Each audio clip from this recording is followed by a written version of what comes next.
A importância e os riscos da CPMI e do INSS é o título do editorial de hoje, da Gazeta do Povo.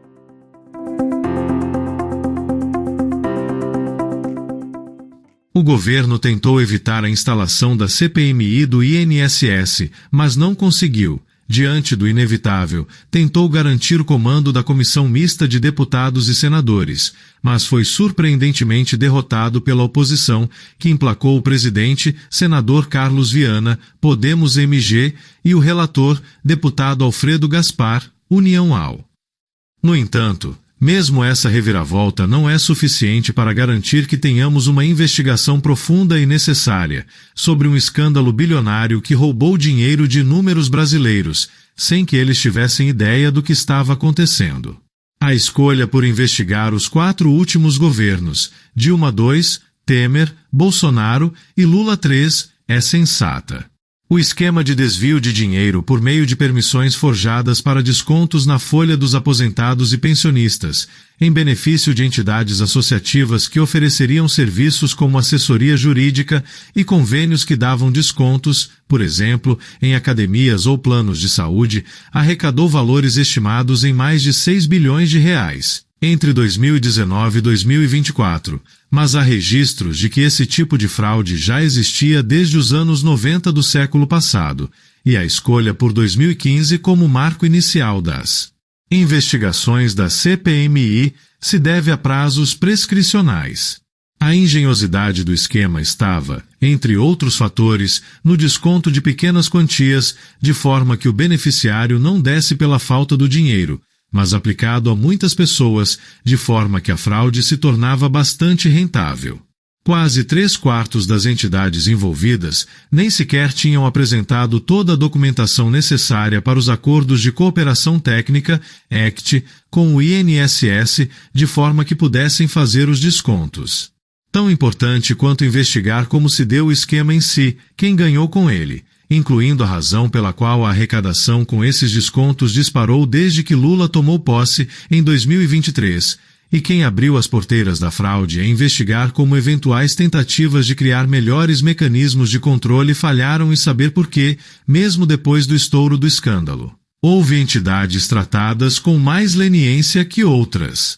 É o caso das emendas que enfraqueciam uma medida provisória, assinada por Jair Bolsonaro em 2019 para coibir fraudes, emendas essas que teriam sido gestadas na Confederação Nacional dos Trabalhadores na Agricultura, CONTAG, uma das associais envolvidas no esquema, e assinadas por parlamentares de esquerda. E, com a fraude já exposta a todo o Brasil, o INSS não abriu processo administrativo nem contra a CONTAG, nem contra o Sindicato Nacional dos Aposentados, Pensionistas e Idosos, Sindnapi, que tem entre seus diretores José Ferreira da Silva, o Frei Chico, irmão do presidente Lula. Frei Chico, aliás, deve ficar de fora da lista de convocados pela CPMI para depor, graças a um acordo entre governo e oposição, pelo qual apenas os presidentes das associações investigadas, o irmão de Lula é vice-presidente do Sindnapi. Ainda que aparentemente se trate de uma regra geral, e não de casuísmo,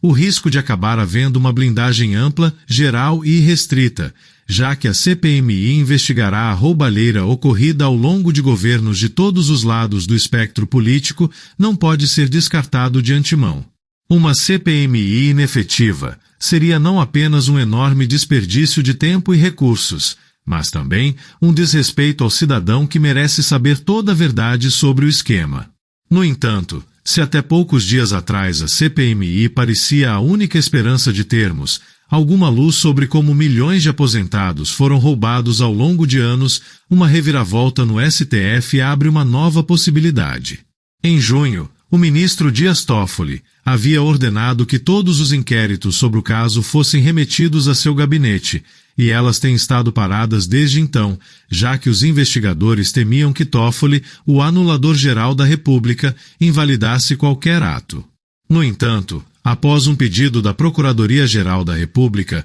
o caso da fraude saiu das mãos do ministro que um dia fora advogado do PT e foi redistribuído para André Mendonça, o que deve dar novo fôlego às investigações. Seja por meio da CPMI, seja pelo trabalho diligente dos órgãos de investigação, o importante é que os responsáveis sejam todos identificados, paguem pelo que fizeram, inclusive ressarcindo os cofres públicos que estão arcando com a devolução do que foi roubado, e que as portas para novas ladroagens sejam fechadas. Essa é a opinião da Gazeta do Povo.